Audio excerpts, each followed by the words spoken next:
Ok, bienvenue à tous et bienvenue sur le podcast Sport Santé Nutrition. Je m'appelle Médéric et bienvenue dans le seul podcast qui tous les jours t'accompagne sur la remise en forme. Et aujourd'hui, on va poursuivre notre petite série sur les deviens incollables sûrs. On a fait les protéines, on a fait les lipides et maintenant on va faire les glucides. Tu vas devenir incollable à la fin de cet épisode sur les glucides. Donc je vais commencer par te raconter une petite histoire. Donc installe-toi confortablement, je vais te raconter une histoire. Alors, est-ce que ça t'est déjà arrivé, je sais pas, il est midi, l'heure du midi, tu manges ton repas et après, à la fin de ton repas, 2-3 heures après, tu as un gros coup de pompe et tu n'arrives plus rien à faire, tu as un gros coup de fatigue qui arrive et tu n'arrives plus rien à faire. Et du coup, tu es en retard sur ton travail, etc. Est-ce que ça t'est déjà arrivé ? Je pense que ça t'est déjà arrivé. Moi, ça m'est arrivé souvent et c'est ce qu'on va voir. Pourquoi ça nous arrive aujourd'hui ? On va comprendre ce que c'est l'index ou l'indice glycémique. Ça dépend, on peut dire les deux. Donc l'indice glycémique, à quoi ça va te servir de savoir ça ? Ça va te permettre d'éviter des fringales, donc éviter avoir des fringales plusieurs heures après ton repas. Ça va diminuer ta graisse au niveau des viscères, donc au niveau du ventre, donc c'est vraiment hyper puissant. Ça va diminuer ton stress et ça va aussi diminuer des maladies graves, le risque d'avoir certaines maladies graves comme le cancer ou le diabète. Voilà. Donc ça va être notre épisode sur devient incollable sur les glucides. Alors, qu'est-ce qui se passe dans ton corps quand tu manges un repas ? Donc pourquoi tu as une fringale après ton repas ? Alors, tu vas manger un sandwich à midi, par exemple, tranquillement. Tu vas manger un sandwich, j'en sais rien, moi, avec de la mayonnaise, etc. Un sandwich de boulangerie qui est très bon. Tu n'as pas le temps de manger, tu manges ton sandwich à midi. Qu'est-ce qui va se passer ? Tu vas manger ton sandwich, tu vas du coup le digérer. Et quand il va se digérer, ton sandwich, qu'est-ce qui va se passer ? Vu que le sandwich, c'est quelque chose qui est très sucré, parce qu'il y a du pain blanc, il y a des sauces, etc. Ça va être très sucré pour ton corps. Donc, ton corps, qu'est-ce qu'il va faire ? Il va, comme tu lui apportes du sucre par ton alimentation, donc c'est pas forcément du sucre en poudre, mais c'est des glucides. Les glucides, c'est du sucre. Donc, qu'est-ce qu'il va faire ? Il va élever son taux de sucre dans ton sang, dans son sang. Parce que comme tu manges du sucre, forcément ton sang, il est sucré. Donc, le taux dans ton sang de sucre, il va s'élever. On appelle ça la glycémie. C'est le taux de sucre dans ton sang. Donc, ta glycémie, elle va monter. Et qu'est-ce qui va se passer ? Ton corps, il aime pas du tout que la glycémie elle soit haute, le taux de sucre soit haut. Donc, qu'est-ce qui va se passer ? Il va libérer une hormone qu'on appelle l'insuline. L'insuline, c'est une hormone sécrétée qui est produite par le pancréas, donc c'est un organe. Et cette hormone, elle est hyper puissante. Et elle va servir à quoi ? À détruire le sucre qu'il y a en excès dans ton corps. Voilà, tout simplement. Donc c'est une super hormone qui est hyper puissante, mais qui a aussi des effets secondaires parce qu'elle est tellement puissante qu'elle ravage tout, le sucre, elle fait baisser le sucre, mais ça va aussi t'apporter des effets secondaires. Donc qu'est-ce qui va se passer ?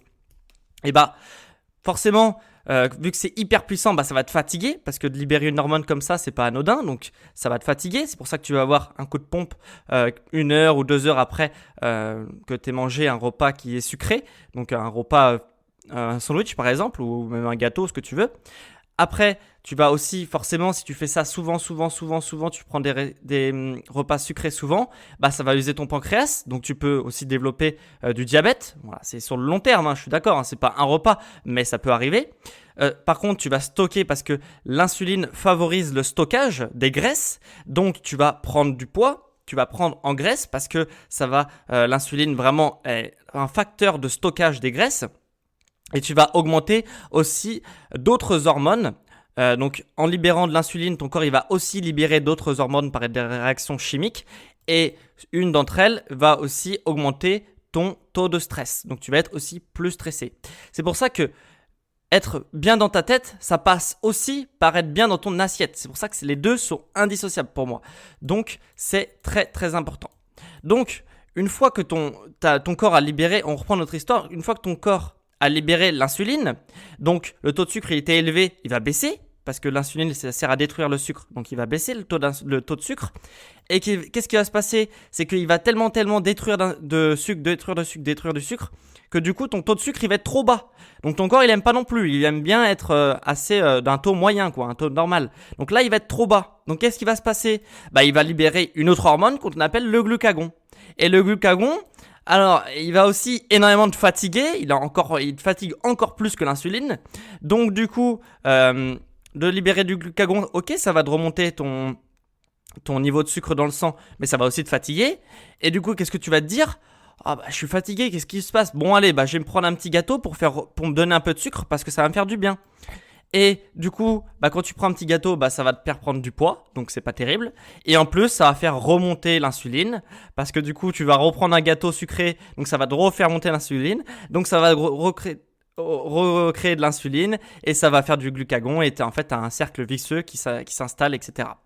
Donc, voilà pourquoi il faut pas manger trop sucré et trop de glucides sucrés dans ton repas. Parce que du coup, tu vas avoir des réactions en chaîne qui sont incontrôlables dans ton organisme. Donc, tu vas dire comment il faut faire. Comment il faut faire alors, ok?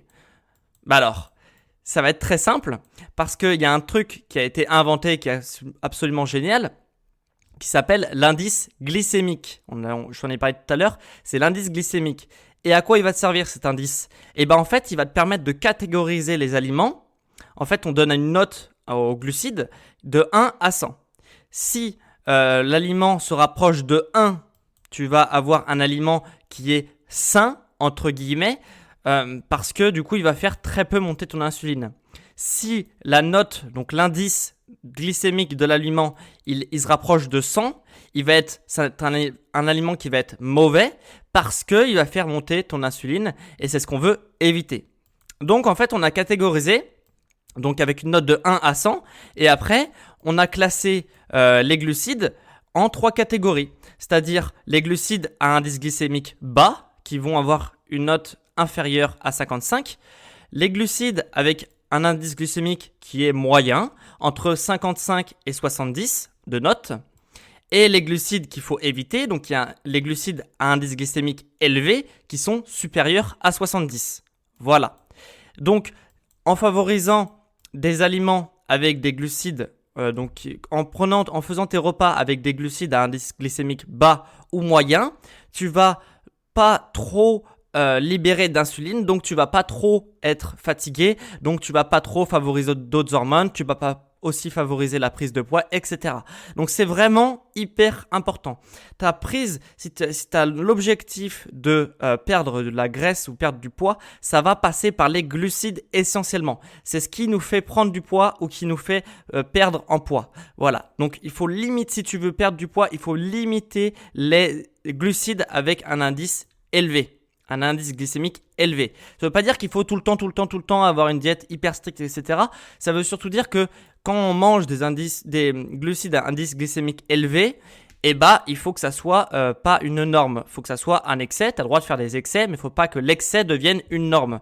Voilà. C'est comme ça que tu reprends ton alimentation en main. Alors, je vais te donner quelques astuces et après, je vais te donner quelques erreurs à éviter concernant l'indice glycémique. Alors, mes astuces. Il faut que tu privilégies de manière générale les aliments complets. On va prendre l'exemple du pain. Il y a l'exemple, et ça fait mal aux Français parce qu'on a le culte de la baguette. La baguette c'est un pain blanc, donc c'est du pain blanc.